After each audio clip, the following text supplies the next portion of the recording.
Olá, eu sou a professora Isabel e eu ensino professoras a se tornarem referência na alfabetização de crianças com deficiência intelectual.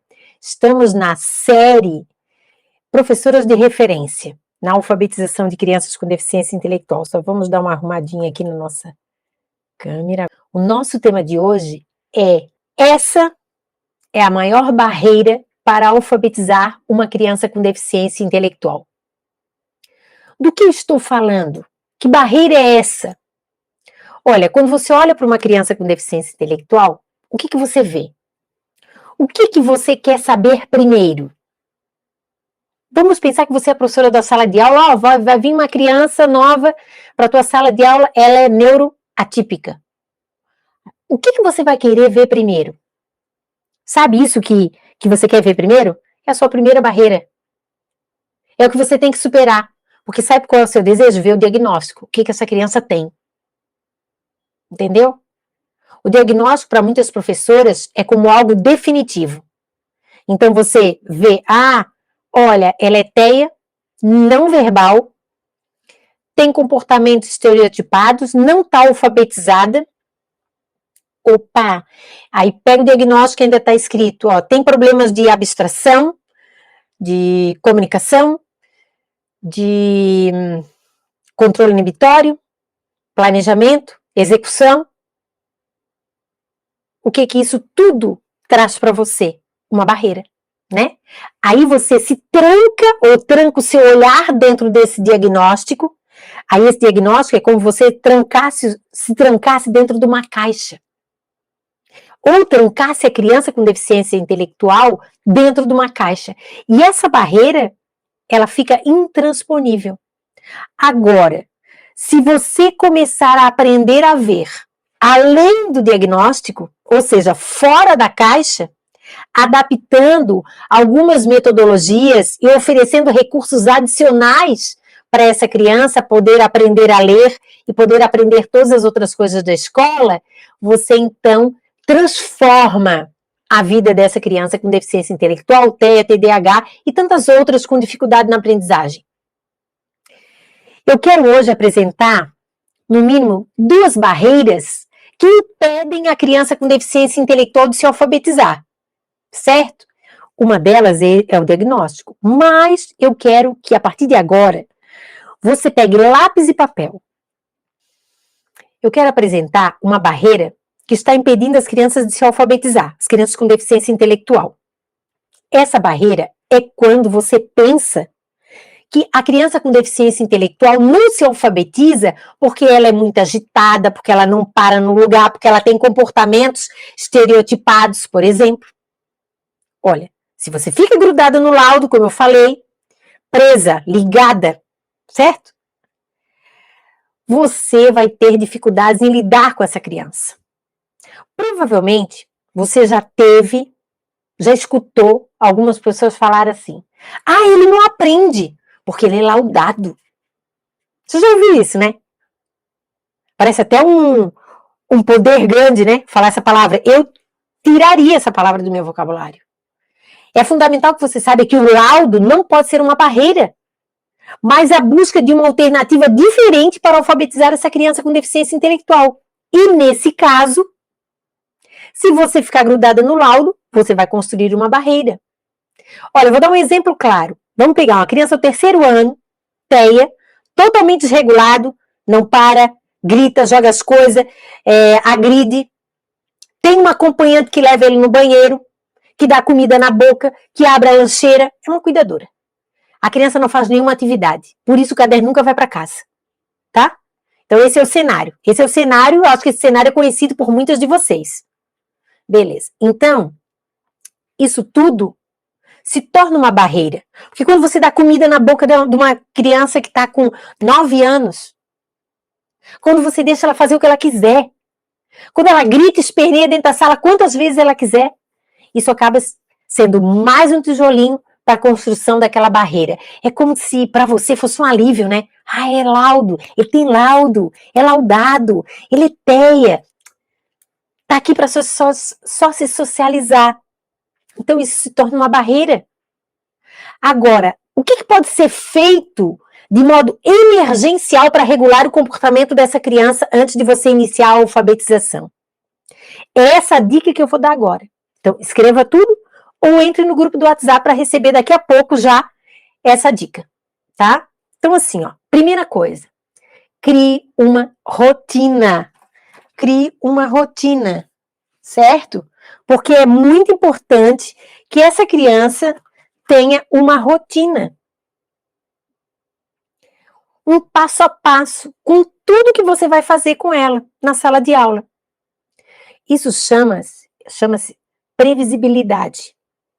Previsibilidade é aquilo que a criança com TEA não tem, certo? Na sala de aula.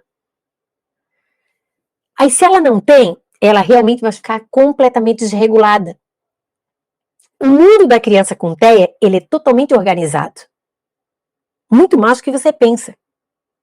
Agora, se ela está num ambiente que não tem essa organização prévia, que é a previsibilidade, do que vai acontecer, isso traz angústia, ansiedade, frustração e, consequentemente, nós vamos ter problemas comportamentais.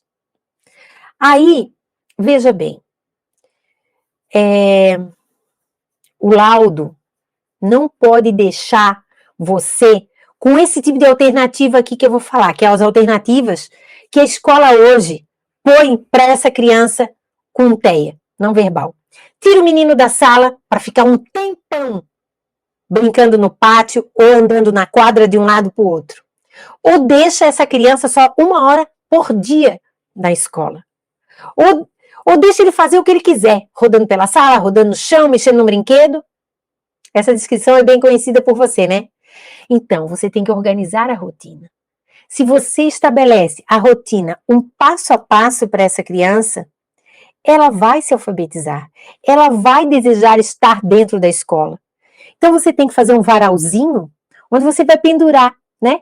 Hora do lanche, hora da disciplina de matemática, de português, de história, de geografia, e coloca a fotinha do professor nessa rotina. E tá ali. Então, o tempo todo você vai dizer para essa criança o que vai ter na sala.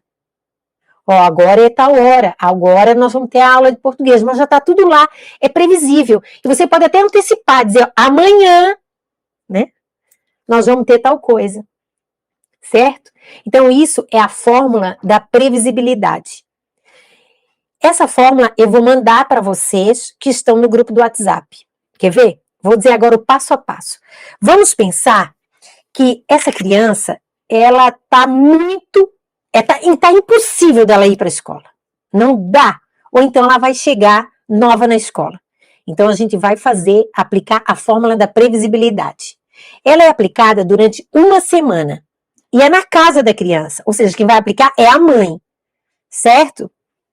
Então você vai ver o seguinte, segunda-feira, a professora da sala, que vai receber essa criança daqui a 1 semana, vai fazer um pequeno vídeo de 1 minuto com os seus próprios celular e você vai mandar para a mãe. Que vídeo é esse? Nesse vídeo, você vai se apresentar. Você vai dizer, olha, eu sou a professora Isabel, eu sou a sua professora, eu vou ensinar para você muitas coisas e estou te aguardando na escola. Olha, não levei 1 minuto. Você vai fazer esse vídeo e vai mandar para a mãe. Em casa, a mãe vai mostrar esse vídeo muitas vezes para essa criança em contextos diferentes. Por exemplo, vai mostrar quando chegar, depois vai dizer, vamos mostrar para o papai, vamos mostrar para a vovó, vamos mostrar para o mano. Então, acaba a criança vendo esse vídeo da professora na segunda-feira por vários contextos diferentes. E isso é sempre celebrado por todos na casa da criança. Porque daí você já mostra um padrão de felicidade, de emoção positiva pela professora. Beleza. A mãe vai continuar durante a semana mostrando a professora no vídeo.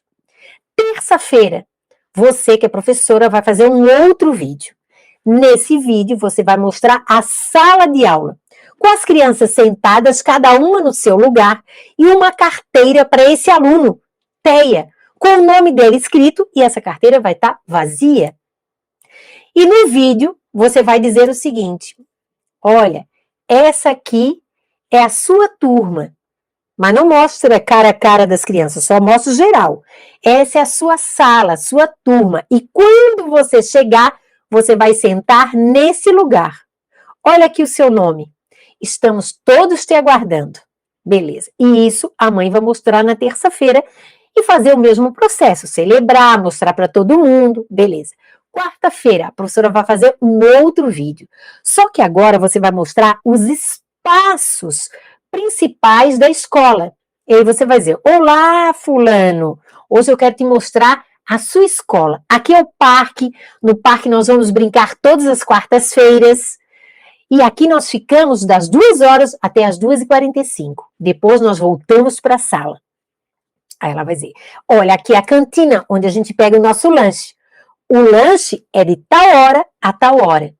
Aqui é a quadra onde a gente faz a educação física. A nossa educação física é todas as sextas-feiras, das 3 às 3h45. E depois nós voltamos para a sala. Tá vendo? Você está mostrando para a criança o contexto da escola.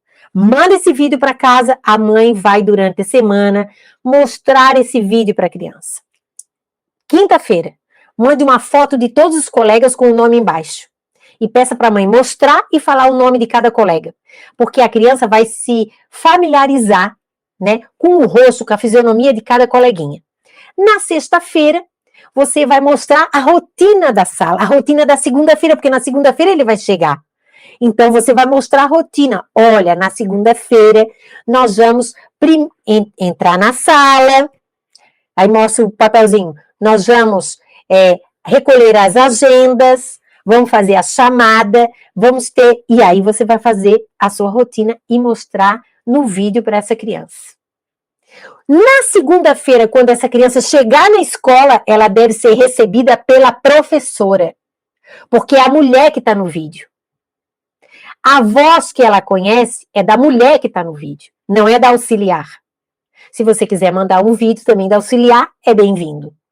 Certo? Você espera essa criança no portão e você pega ela pela mão e leve direto para a sua sala de aula. Mas a criança com TEA, aquela do terceiro ano que grita, esperneia, está toda desorganizada, às vezes se torna até agressiva, com todo esse trabalho da fórmula da previsibilidade, você não vai ter mais isso. Eu tenho certeza absoluta. Sabe qual é o problema? A gente quer empurrar uma criança com TEA que não conhece o contexto nenhum, sem rotina nenhuma, dentro de uma sala que também não tem rotina. Que ela nem sabe o que vai acontecer depois de fechar a apostila de língua portuguesa. Então ela entra em pânico. Olha, aplique a fórmula da previsibilidade. Se você souber que vem um aluno TEA, um aluno com deficiência intelectual, um aluno com TDAH na sua sala de aula, construa uma rotina e aplique a fórmula da previsibilidade. Porque dá muito certo. Isso traz tranquilidade para a criança com deficiência intelectual, certo? Prepara essa criança adequadamente para estar no ambiente da escola. Você acaba preparando essa criança para sentar numa carteira que é dela. E como elas têm o pensamento assim mais inflexível, elas vão levar isso como algo certo. Então ela vai chegar, vai entrar na sala, vai sentar.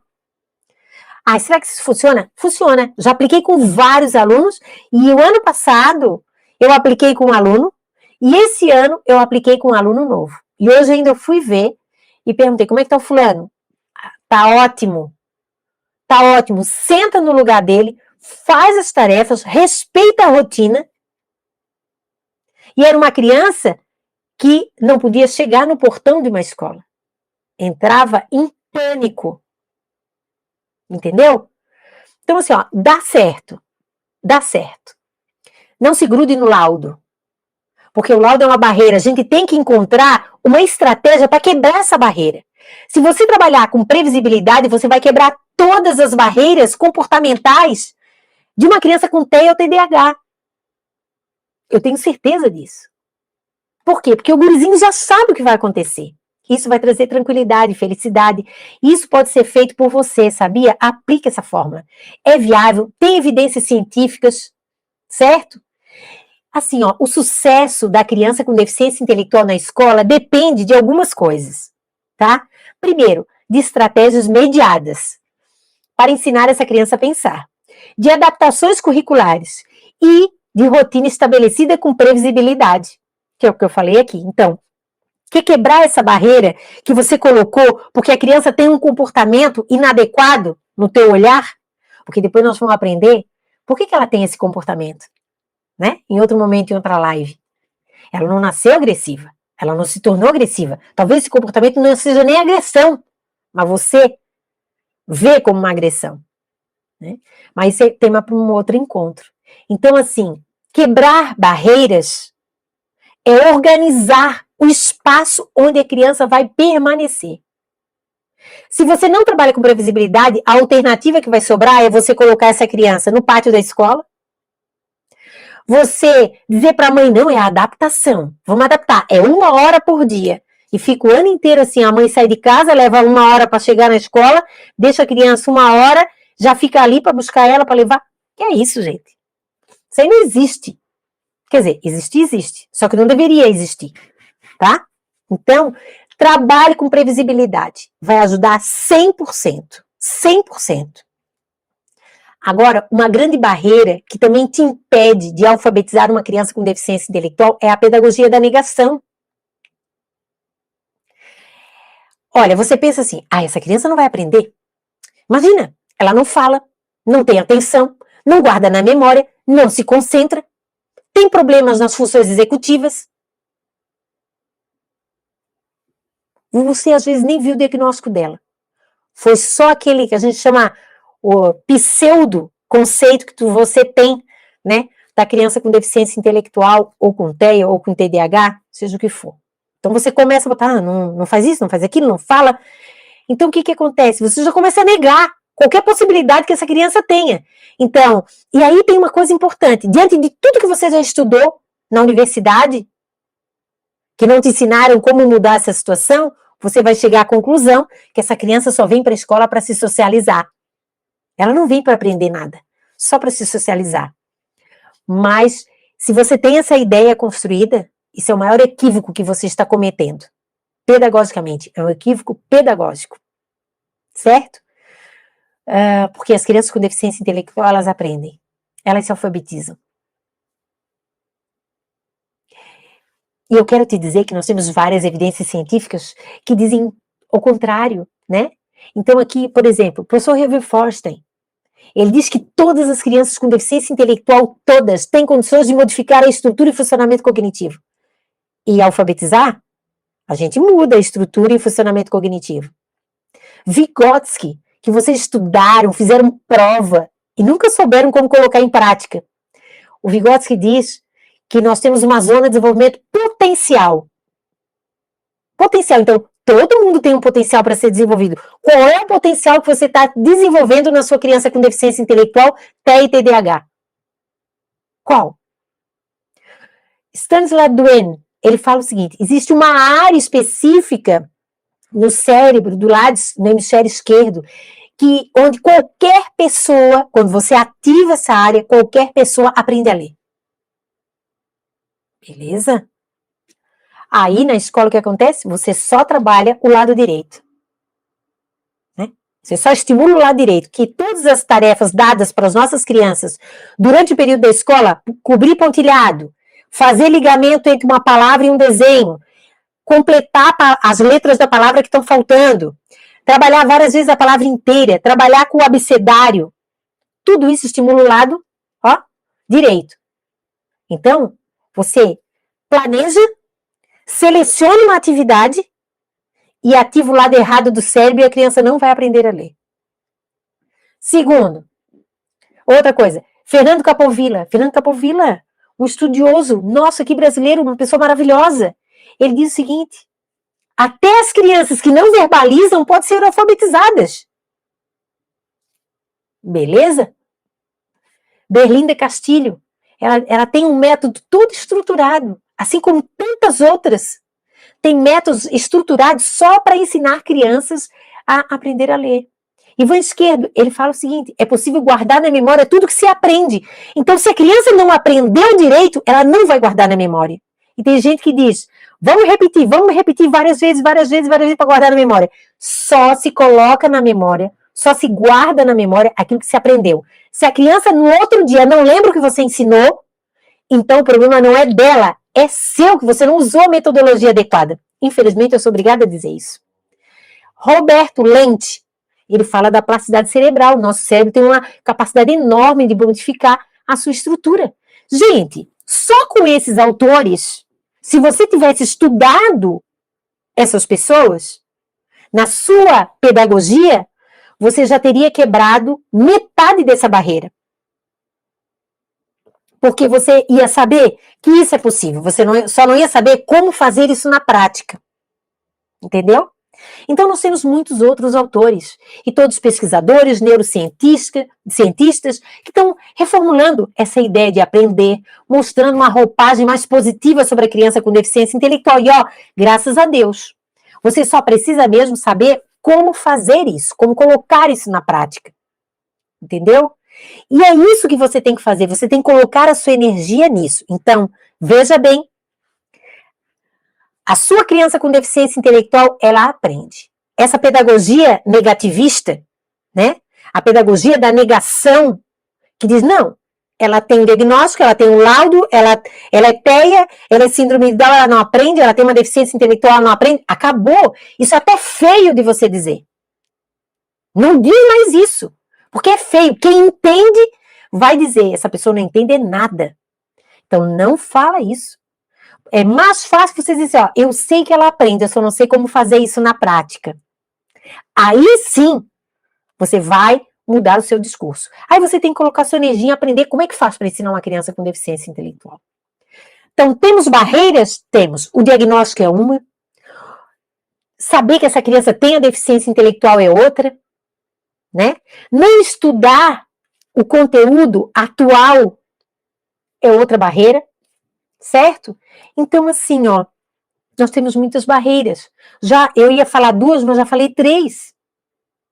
E tem muito mais. Por exemplo, uma barreira é quando você não conhece as habilidades cognitivas da criança com deficiência intelectual. E só conhece as dificuldades dela. Olha, a função cognitiva, presta bem atenção nisso, a função cognitiva, elas estão relacionadas ao ato mental. O ato mental é assim, como o estímulo entra, como eu formulo uma ideia e como eu dou uma resposta. Então, tem a entrada, a elaboração e a saída, certo? Então, como é que essa criança está recebendo esse estímulo? Como é que ela elabora essa ideia a partir desse estímulo recebido e como é que ela dá uma resposta? Então, eu quero fazer um trabalho aqui que eu faço com as minhas alunas, eu vou fazer aqui com vocês. Vou dar um exemplo, né? E aí, para vocês ir pensando. Eu vou fazer agora um estímulo em você. Tá? Vou falar uma palavra. Bola. Você elaborou uma ideia? Até pode ser, mas você não sabe exatamente que bola eu estou falando. Por isso que não está claro. Só essa entrada da informação não foi suficiente para você formular uma ideia. Porque a ideia que você formulou pode não ser aquela que eu queira me expressar. Então eu preciso detalhar mais para você saber exatamente o que eu estou falando. Então eu vou falar mais alguns estímulos. Então eu falei bola, então eu quero agora jogador, trave, campeonato mundial, tem a ver com o Pelé, com o Zico. Ah, agora você começou a formular uma ideia sobre o que eu estou falando, certo? E aí eu posso te perguntar, afinal, o que eu estou falando de quê? Aí você vai dizer, futebol, time do Brasil, Copa do Mundo, legal, beleza, mas só bola não faz você dar uma resposta precisa, entendeu? Você tem que ter mais elementos. Então veja agora como é que isso ocorre na alfabetização. Você ensina a criança com deficiência intelectual o nome da letra. Aí você vai ensinar dessa forma. B com A, BA. C com A, K. Essa é a informação que está entrando. Esses sons, eles vão entrar para a criança formular uma ideia. Mas eles estão entrando sem clareza. Sabe por quê? Porque quando você diz C com A ou B com A, é assim que o som entra assim, ó. B mais A, da BA. Entendeu? Ou C com A dá K. O C de casa, C de casa. Mas para falar a palavra casa não tem o som de C. Então essa entrada da informação começa a ser confusa. Não está clara. Então a criança com deficiência intelectual não consegue elaborar uma ideia do que você está ensinando para ela. E aí não tem uma saída, ou seja, ela não consegue aprender a ler. Por que funciona para as outras crianças? Porque as outras crianças não têm deficiência. E aqui a gente está tratando de crianças com deficiência. Porque quando você fala assim, C com A ou B com A da Bá, tem uma área específica no cérebro, que é o hemisfério esquerdo, que ele é responsável em compreender esse som. Só que você fala B com A da Bá e não da Bá, né? O lado esquerdo do cérebro, ele é responsável pela pronúncia do som, B com A, pela articulação, B com A, e o significado. Então, a ideia que a criança tem, né, a partir do estímulo que você deu, é totalmente equivocada. Ela não consegue, o lado esquerdo não consegue decifrar o excesso de sons vocálicos. Por exemplo, F, B, C, né? D com A. Então, tem excesso de vogais, de encontros vocálicos, ou de sons vocálicos nas letras. O nome da letra não dá para alfabetizar uma criança com deficiência intelectual. O lado esquerdo vê todo esse excesso de som e despreza, porque não tem significado. Aí a criança não se alfabetiza. E você fica na ilusão de que ela não está alfabetizada, não se alfabetizou ainda, porque ela é deficiente. Né? Você precisa quebrar essa barreira. Essa criança não aprendeu porque não ensinaram adequadamente. Não trabalharam as habilidades necessárias para a leitura. É isso, gente. Quando você souber estimular adequadamente o lado esquerdo do cérebro, usando os sons das letras, todas as crianças com deficiência intelectual vão aprender. É isso. Eu falo isso com muita tranquilidade, porque todos os dias da minha vida, eu recebo vídeos das minhas alunas dizendo: prof, tá lendo. Prof, tá lendo. Prof, tá lendo. E é um guri de quê? 13 anos, 14 anos, 16 anos, 17 anos, de 27 anos, crianças de 5 anos, 6 anos, 9 anos, 10 anos. Por que agora funciona? Porque estão estimulando adequadamente, né? Certo? Então, isso você tem que compreender também. Há uma defasagem muito grande quando você só trabalha a questão visual. Aí ensina ba, be, bi, bo, bu. Vamos fazer. Aí a criança faz. Ela observa e faz. Observa e faz. Então, são crianças focadas só no concreto. E focar só na coisa, na escrita, né? Focar na grafia antes da criança aprender a ler, traz ou deixa falhas imensas no desenvolvimento cognitivo das crianças com deficiência intelectual. Você tem que saber que primeiro a sua criança tem que compreender os sons das letras, para depois escrever. A leitura vem primeiro, a escrita depois. As professoras de referência, elas já perceberam, certo? Que muitas crianças com deficiência intelectual são deixadas de lado. A escola não consegue atingir nessas crianças uma forma, né, mais elaborada de pensamento abstrato. Não consegue. Por quê? Trabalha só ali no concreto, na reprodução, na escrita, na memorização. A escola está completamente despreparada para orientar os professores. Não tem mais como camuflar isso, gente.